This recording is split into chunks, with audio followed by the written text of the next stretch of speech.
O tu kodėl pati savo nekuri eilių? Todėl, kad man neišeina. Prieš žengdami žingsnį aš jaučiu, ar man tai einasi, ar sakys stop. O kaip pajaust, kai tu neturi laiko sustoti? Kaip pajaust, kai nėra laiko pajaust? Jis sako, nebijok norėti. Nebūk kuklus savo noruose, tu norėk. Ir aš taip norėjau, kad galėčiau savo vidų išrašyti. Ir žinau, kaip? Tai kaip aš nuvažiavau? Nu kaip taip gali būti? Tai man tas klaustukas yra likščiolį, kaip taip galėjo nutikti? Tai sveiki, mėlyjei. Labai džiugu, kad Romena rado savo tokiam užimtam gyvenime laiko mums. Labai džiaugiuosi, ačiū, kad atvykot. Ir aš Romeną pristatysiu vienu sakiniu. Šypsokis net ir tada, kai tai neįmanoma ir tai, kas neįmanoma, ištirps tavo šypsenoje. Ir mes su Romena kalbėjom, nu kaip čiagi pristatyti. Romeną pažįstu iš senų laikų, mokyklos laikų, buvo pedagogė, muzikos mokytoja, o dabar, Romena, aš noriu grįžti prie to sakinio. Sakėt, kad čia yra jūsų kredo. Tai gal galit papasakoti daugiau? Šypsena, gyvenimo kūryba. Nu kaip, čia ką užrašiau, čia Facebook'e, kas nori, prašom, galite pasimti mintį, jeigu vibruoja. Tai per gyvenimą, kai eini, kol esi jaunas, visą kitą, daug yra kovos, daug prieštaravimų, tu nežinai taip ar kitaip, džiaugsmai yra begalės ir tada yra tie kalneliai, liūdesys, ne? Bet aš kažkaip tokį savaime turėjau, kad kuo daugiau pasaulyje šypsenų, besišypsančių žmonių, tiesiog ir tai, kas yra sunku, pasidaro lengviau. Ir aš tiesiog ant savęs tai patyriau, kad tai yra lengviau, kai šypsaisi. Tai man tas toks ir gavos, kad kai šypsaisi, lengviau problemos sprendžiasi. Ir viskas eina kažkaip tai į priekį lengviau. Tai aš tiesiog tokiai būdavau, šypsausi ir nesvarbu, kas viduje, kaip aš aš turiu savo rūpestį, ne kažkokį, tai neaišku, aš tau jį turiu duoti, ne? Tada sakom, nežinau, kodėl ten žmogus vaikšto, susirūpinęs, taip, jis gali vaikšti susirūpinęs, bet aš neturiu viso to ištransliuoti į aplinką, kam, kaip sakant. Tai va tas ir gavosi, kad kažkaip per dieną, kai vaikštai su šypsena, viskas geriau ir atrodo. Tai optimistė su šypsena, o kaip dar save galėtumėte apibūdinti žiūrovams, kurie nepažįsta jūsų? Kaip čia reikėtų apibūdinti? Aš gal apibūdinčiau taip, kaip man aplinkiniai sako, tik sutikę, ar kur būna kažkokie ratai sako, šiltas, malonus žmogus. Aš neturiu jokio tokio reikalavimo į žmogų ir tas betarpiškumas man labai yra svarbus. Kiekvienas žmogus sutiktas turi kažkokią tai įdomumą žmogus, ne? Labai įdomu. Tai jisai manyje kažką pamato ir jeigu mes tinkam ir pažiūrėti per smalsumo prizmę man įdomu, tai galima labai daug praplėsti savo akiratį ir pamatyti save. Ir mokytis vieni iš kitų, ne? Taip, ir tas mokymas, kaip yra mokymas, ne? Pavyzdys, kaip žmogus save pateikia, ne? Tai jeigu mūsų gyvenimas, kaip paminėjai, aš taip pažiūrėjau, man gyvenimas yra kūryba. Ir jeigu mes kaip įsivaizduojam, kas yra kūryba, kaip aš menininkė, muzika, ne? Tai atrodo, kas yra kūryba. Tai yra groti, dainuoti, piešti, šokti, visi meno sritis. Ir niekaip nesupranti, kas ta kūryba tada yra gyvenime, kaip gyvenimo kūryba. Tai aš kaip per tiek metų ėjimo, analizės, visų gyvenimo iššūkių, ir to išėjimų iš tų iššūkių, aš supratau, kad mes esame gyvenimo kūrėjai. Sako, kaip pasiklosi, taip išmiegosi. Čia labai įdomu, aš norėjau sekantį klausimą klausti ir žiūrovom labai įdomu, ta meninė pusė ir kūryba, ta paprastąja prasme. Tai žinau, kad ir eiles kuriate, ir gražiai dainuojate, ir grojate.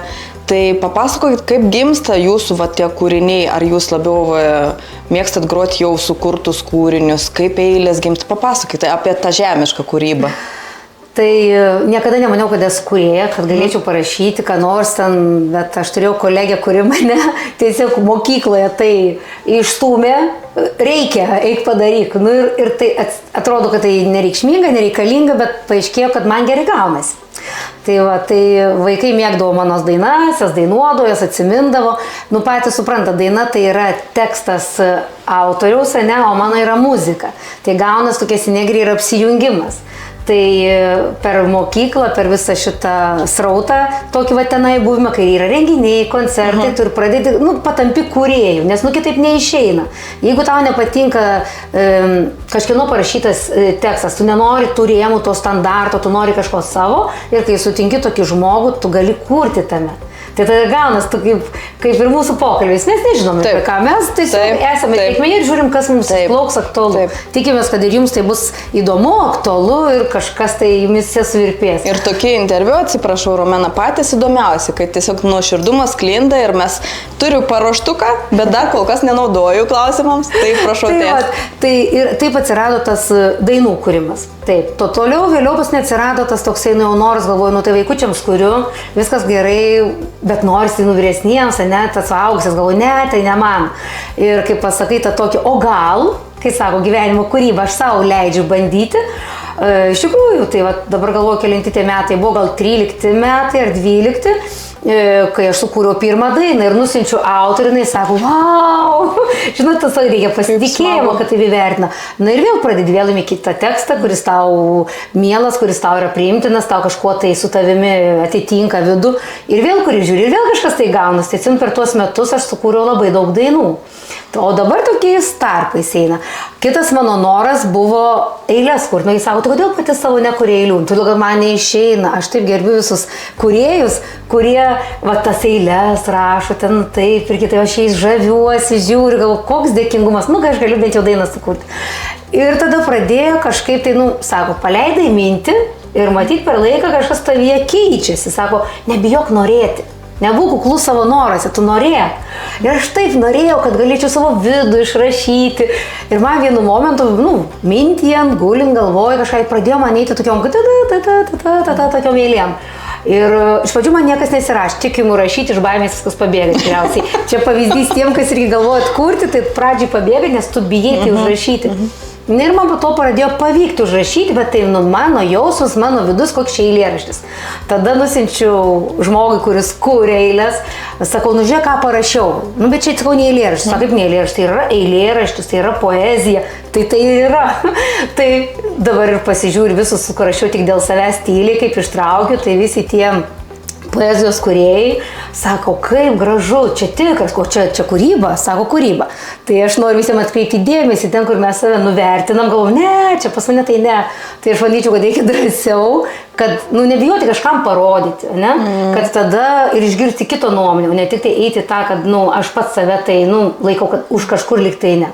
Tai nežinau, gal aš tu vieną įdėjau. Romena, aš norėjau prašyti, galvoju, ar galit kažką pasidalinti, gal? Šitokia knygutė čia yra nespausinta, čia bloknotas, man draugė sako, taigi rašysi eilėraščių, sakau, tai nerašiau eilėraščių. Sakau, yra tų eilėraščių, tai pat ir turiu užrašytus tai, ką esu sukūrusi, ką išliejusi save. Tai, reikia pavadinimą sugalvoti, sugalvoju ir pavadinimą. Išlaisvintoj sieloj pabusti. Ryto žodis iškrito iš sapno. Jį ištart nepakako tėkmės. Pabudimo akimirka tyliai uždarė krištolinės sapno duris. Pabudau, išėjau aš iš rūko, kuris jaukiai globojo mane. Pabudimo akimirka tyliai palietė mano gijas. Uždainavo vidus, suskambėjo daina, nueidėjo širdim ir pasklido erdvėj. Paukščio skrydį nukris, vėjo šuorai nuneš, upelių nuvingiuos mano sielos keliu. Tai va. Labai gražu. Labai gražu. Tai va, tai su ta kūryba, jinai tokia ir eina, bet jau... Aš turiu klausimą, sekantį apie gyvenimo kūrybą, nes čia va tokia kūryba mums suprantama, o kaip jūs va tą gyvenimo kūrybą galit paaiškinti žiūrovams? Kadangi aš mėgstu taip tokio tikslumo, aš sakyčiau iš mano patirties dabar, kas tas yra kūryba. Pavyzdžiui, jūs turite kažkokią tai mintį, siekį, tikslą. Ir dabar, kaip aš tai darysiu? Kokias priemonės naudosiu? Kas į tai įsijungs? Įsivaizduokit, kaip dailininkas piešia, susideda teptukus, susideda spalvas, įsideda dar visokių ten mentelių. Kiek jis daug turi? Tai yra priemonės, kuriomis jisai kurs. Tai mūsų gyvenime yra tas pats. ką aš naudosiu, kokias savo mintis, kokius jausmus, kurie iš žmonių man reikės patarimų, aš skaitysiu knygą, aš ieškosiu informacijos, Taip. aš vėl ką darysiu, kaip dailininkas daro, jaučiu, man tai priimtina ar nepriimtina, ar man viduje, kai sako, vibruoja, atliepia ar neatliepia.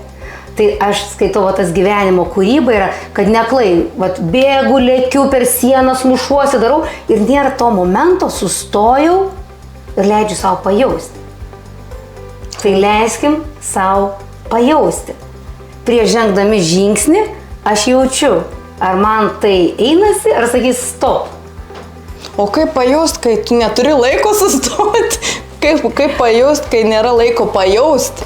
Tai čia žiūrėkit problema mūsų amžiaus, ar ne? Čia prasideda, čia visada štai buvo. Yra du variantai gyvenime. Bėgti per jį, lėkti strimgalviais, ką mūsų aplinka reikalauja, ne? Labai daug reikalų.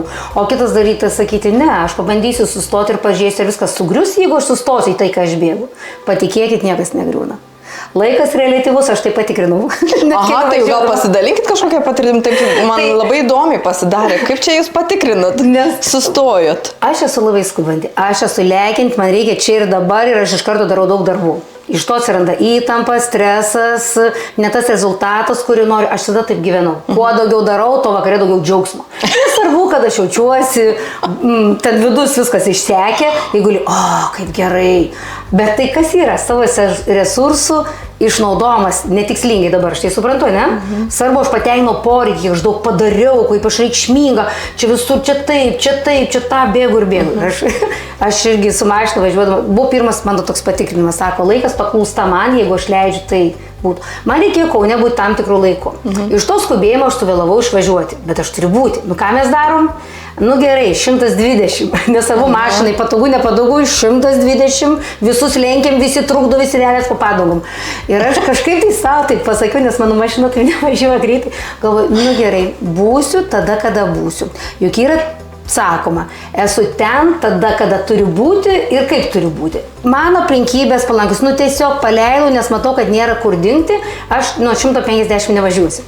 Ir tada aš važiuoju prieš savo charakterį, prieš savo būdą ant to 100 ten iki 10. Vat autostrada, žinau, tai galima greičiau, bet aš vis tiek važiuoju taip. Aš nežinau, kaip nutiko. Tai buvo mano pirmas patvirtinimas, kad aš nuvažiavau tiksliai, kada turėjau būti, tiesiog va taip išlipau, žiūriu, aš turiu tas kelias minutės, kad ten da eiti. Suprantat, ką aš patyriau? Aš važiavau lengvai, vidinis prieštaravimas buvo spausti. Taip. Tai tą reikėjo savo charakterį suvaldyti. Ir kaip? Tai kaip aš nuvažiavau? Kaip taip gali būti? Tai man tas klaustukas yra likščiolį, kaip taip galėjo nutikti. Bet ką reiškia? Aš buvau neįtampai. Aš buvau ramybėj, aš neskubinau laiką, aš nesibrovau per tas sienas ir per uždarytas duris, sakykime, ne, o patikėjau, kad aš šiandien atsidursiu tada, kada turiu atsidurti. Ir tada galvoju, tai reikia ir kitur pabandyti. Stebuklai. Reikia ir kitur tai pabandyti. Ir kiek aš bandau, tada ir sakau, kai sako, laikas reliatyvus, jisai yra paklusnus man, jeigu aš tam leidžiu. Girdėjot visi žiūrovai? Bandykit, įdalykitės patirtim, nes kas iš mano, ką aš konsultuoju su žmonėm, kai mes bendraujam, sakau, pabandyk, pasitvirtina. Tikrai pasitvirtina. Ramybė, žinau, kad būsiu tada, kada turi būti. Suprantat, dingsta tai, ko žmogus labiausiai gyvenime bijo vėluoti. O už vėlavimą slepiasi vėl visi kiti niuansai, kas už to žodžio vėluoti neslepiasi. Dingsta vėluoti, kai tu gerai supranti, kad tu būsi tada, kada turi būti. Ir taip, kaip turi būti, leidžiu gyvenimui tekėti. Vau, tai toj tėkmėje kokie jūsų ir būtų gyvenimo gal svarbiausi kažkokie, gal vertybės, gal galit kažko pasidalinti, kas jums svarbu tam gyvenime, kiek supratau, tas ir laikas, savo ar ne, leisti, neskubėti, kas dar? Tai, kaip sakom, visa aplinka ir mūsų tas, nežinau, iš kartos į kartą perduota. Viskas sureikšminti, sutirštinti spalvas, uždėti svorį, nes tada jauties reikšmingas. Turiu minti, ne pats, bet gyvenimas prasmingas, reikšmingas. Jeigu yra sunkiai, tai tada jau matot, koks mano buvo gyvenimas, kiek skausmų patirt. Vertingas. O kaip mums pakeisti mintise, kad jisai vertingas tada, kai esi tu lengvume. Ne? Tai mano vertybė tokia, čia gyvenimo visas pamokos yra, kad leisti lengvumą. Ir mano prioritetas ir mano siekiamybė yra visame kame eiti per paprastumą, per tikrumą, kad nuimti visus tus, ferverkinius efektus ir leis savo būti paprastam. Iškart visiems kaip paprastam skamba nematomas, nepastebėtas, tada skamba nuvertintas, juk reikia žingsnį į priekį, kad tave matytų, ne? Tas toksai, mes to siekiam, tam mes gražinamės, mes turim gražiai atrodyti, ne? Vyrai mašiną gerai įsitaiso, ne? Šunį, kad atkreiptų dėmesį, sakykime, visi aspektai tokie. Bet įsivaizduokite, jeigu mes visi paprastai visur būtume, paprastume, ne? Taip. Mes nieko iš kito nereikalaujam, mes nebandant savęs pateikti, parodyti savo, koks aš esu vertas, o jaustis tuo, kad aš esu ir jau esu vertas būti ir už tai jaustis tam dėkingume tavim buvime, tada atsiranda toks paprastumas, toks lengvumas, dingsta noras lėkti, skubėti, dingsta noras įrodinėti, pateikti. Ir kai klausia, tai kokia mano specialybė, kuo aš turiu būti, ne? O teisingai apie specialybės, tu gal turi sekantį klausimą. Taip, aš turiu klausimą. Bet labai gražu, aš žaviuosi tuo paprastumu, nes mes lietuviai gal iš kažkokio tokio, kaip sakot, konkurencijos, ar ne, norim kažką įrodyti, vertės, gal ir savivertės nebuvimas priverčia tam tikrą elgesį mums. Bet aš turėjau klausimą taip ir išgirdau apie konsultacijas. Nežinau, kiek norit pasakot, pasidalinkit. Tai ką konsultuojat? Papasakokit, labai smalsu. Tai vėl tai yra ne profesinė specialybė, bet gyvenimo kelias. Kai sako, ten, kur jeigu mes leisim, man tai buvo taip, kad aš nelabai tai supratau ir suvokiau, bet jis tiesiog tave nuveda, o kai leidi tam vykti, tu atsiri tam tikrai pozicijai, o ne profesijai. Ne? Tai kažkaip vis laik sakydavo šalia mane žmonės, kad tai, ką aš kalbu, kad jiems įdomu. Taip. Pradžiai įdomu buvo todėl, kad aš kai ieškojau, kaip nuraminti save ir išeiti iš to streso, iš to skubėjimo, nes tau kūnas lūžta, tu lygos prasideda ir visur yra elektrinta, elektrinta. Ir aš kai ieškojau atsakymų, atsirado tų lektorių, kur tenai, dabar vadinamas sąmonėjimas, saviugda, savęs pažinimas, ne? Ir aš važiavau į tus mokymus, kur kas ten mokina, tam praktikos, ten dar kažkokias, gal kuo jie ten gyvena, kaip jie, nes jie laimingi atrodo. O jeigu jie laimingi, man reikia ten pažiūrėti, kaip jie tokie yra. Iš pradžių gal vaidina, meluoja, tas toksai, bet aš grįžusi entuzijazme, o aš to noriu, man tai tinka ir aš nesustojant ir kalbu savo rate, šneku, pradėjau moteris burtis ir ratelius prie manęs, kad aš vis dalinčiaus, aš dalindavaus tai, kur aš išvažiavau, ką supratau, ką pasakoju, ką sakė, aš labai viską rašydavausi ir aš dalindavaus, perpasakoju ten seminarą, kokią ten knygą perpasakoju ir mes pradėjom rinktis ir sakydavau, kad joms labai gera šalia manęs būti, jos gauna atsakymus. Tai mes taip ir komunikavom, aš į seminarus, į mokymus ir dalinuosi. Ir taip savaime gavosi, kad, gaunas, kad tu daliniesi, šneki per paprastumą, tu nieko negalvoji. Tai to gyvenimo kelias atvedė į savęs transformaciją, pakeitimą, kai aš gyvenu dabar ramybėj, harmonijai su savim, kai atrodo, kaip čia ta harmonija, ne? Nuleidau savo visus ferverkus, išmokau visus tas kibirkštis išlyginti, susidėlioti ir dabar tiesiog, kai žmogus yra šalia, aš, kai sako, tu esi vedlė, tu mums padedi, ne? Kai žmogui susigaudyti, per mano sukauptą patirtį, kas per mane ištekėjo ir ką aš turiu rezultatą, kitiems žmonėms irgi jaučia tą virpesį, kad jie norėtų apie tai ir tada jie klausos, kaip aš mąstau, ką aš galvoju, kokia tai, kaip tai padaryti, ne? Dalinatės tai patirtimi. Ir tada atsiranda žmonės, kurie šalia ir jie eina tam tikrą laiką šalia manęs, tai yra konsultacija, tai buvimas kartu ir jie taip auga.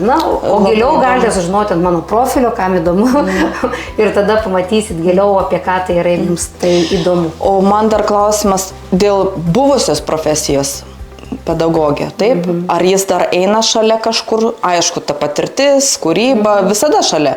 Bet ar mokytojaujat, ar jau tai praeitį? Tai yra praeitienė, kai aš dabar 5 metai nedirbu jau, ne mokykloje.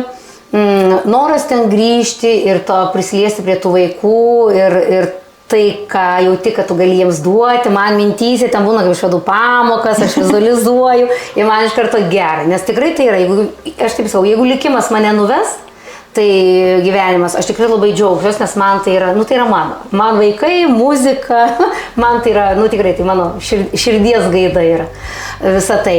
Bet kai tu esi gyvenimo tėkmėj, tave tai į ten nuveda arba nenuveda. Tai tada būna tas duris pridaro arba jas atidaro. Ne? Tai aš šitą tą ramumą tokį turiu, aš visada esu tam dėmesyje, kad jeigu tos duris atsidarys, jeigu likimas susidėlios įvykiai, aš ten būsiu kažkur, kur esu reikalinga. Tai dėl šito. O kadangi ta mokytoja, tai išskaičius ten visokias prognozes apie žmogų pagal gimimo datą, pas mane mokytojas yra stiprioji savybė. Reiškia, jau ta vedančioji jinai. Per ją eina visa mano realizacija. Tai aš iš karto žiūriu, tai yra mokytojas, bet tu esi pastoviai mokinys, tu visada mokiniesi. Tai taip pat, kai aš su žmonėm dirbu ir sako, tu mūsų mokytoja. Tai pasikeitė veikla, ne muzikos, jau dabar jau gal gyvenimo galima sakyti. Žmogui susivokti apie save tame kelyje, save pažinti, save, kaip sakant, jų tikslas, ko mes įsiekim ramybės. Visi žinom, kad norim ramybės, o kaip ją atsidurti, kaip tą įgūdį vėl naują savyje užsiauginti, reikia vedlio. Tai tada aš ir esu, tie, kas įskimba į mano ranką, mes keliaujam metai iš metų. Labai įdomu, o čia, kadangi rubrika vis tiek yra plungės, žmonės kalbinam, čia greičiausiai ne tik plungės žmonėm pasiekiama yra. Taip, tai yra plačioji erdvė, dabar online ir visa kita, tai onlininės grupės yra internetu. Tai ir ten yra. Bet taip, plungiai, taip turėjom mes grupę, kurios rinkomės kelis metus ir tas žodis meditavom, mokinau kaip tai būti ir dabar vėl lyg tai formuojasi tas toksai poreikis, vėl žmonės šnekina, tai kaip sakant, mintį paleidi, kaip sakau, jeigu yra kam reikia, norinčių, tai taip, mes renkamės ir pradedam nuo tos abėcėlės, nuo A, tik tai aš nenaudoju jokių metodų, tai yra jausmas. Būti jausme. Nes kiekvienas žmogus yra unikalus, yra skirtingas ir kiek yra surašytos metodikos, galbūt jam netinka, ne viena. Taip. O mes būnam tada tėkmėj. Tai va, jeigu kas, sekite, žiūrėkite, kada plungiai bus meditacija su Romenu. Labai smagu. O dar noriu paklausti, jūs, kadangi mūsų žiūrovai yra įvairūs, ir amžiai įvairūs, ir lokacijos įvairios, ir plungiai, ir kiti miestai. Koks ant širdies jums būtų palinkėjimas dabar, kokia mintis sukas, ką norėtumėt perduoti? Nebūtinai palinkėjimas, gal kažkuo norit pasidalinti, nes tikrai gražios mintis iš jūsų sklinda, o apie šypseną jūs visada buvot optimistė, kiek aš pamenu. Tai... Jo, pas nėra. Iš pradžių buvo nepasiduoti, aš nugalėsiu. Tai yra kovos energija, reikėjo man išmokti nebekovoti su gyvenimu. Tai yra visiems patarimas, nustokite kovoti. Nes kova prišaukia ką? Kova. Jis nori kovoti, tau duosiu ko kovoti. O kai tu nurimsti ir nueini į tą ramybės būseną, yra tie patys įvykiai, bet jie pradeda išsisukti, dėliotis, tu esi pastabus, stebi, kas tau ateina, kas tau atiteka ir nustoji kovoti. Tai va čia ir yra tada neoptimistas žmogus, bet tai jis leidžia gyvenimui tekėti ir vykti su visom spalvom, bet iš tos pozicijos tau nebereikia kovoti. Tai va, o palinkėjimas, ir būtų, nenustokime kovoti, bet man labiau norėtų sakyti, visiems palinkėsiu, būkim tikri, suraskime savo tikrumą ir būkim paprasti vienas su kitu. Be reikalavimo vienas į kito ir be lūkesčių. Labai gražu. Ir žinau, kad jūs galite mums gal kažką padainuoti. Nesimiega, nes laukia žiemos, pažadėjo ateiti šią naktį, kad sušiltų baltuos pataluos, žemės kūnas ir mėlynos akys, ir iškrito korta žiemos. Prakalbėjo net miegantis medžiai, jie išmoko laukti baltos, paukščiais giedančios šerkšnos solfedį, ir iškrito korta žiemos. Prakalbėjo net miegantis medžiai, jie išmoko laukti baltos, paukščiais giedančios šerkšnos solfedį. Galėtų perspėti, būčiau pritarimą kur nors. Tai ačiū, mieloji Romena, kad radot laiko, kad dalinatės tuo gėriu, esat kaip spindulėlis, su šypsena visada ir ačiū žiūrovams.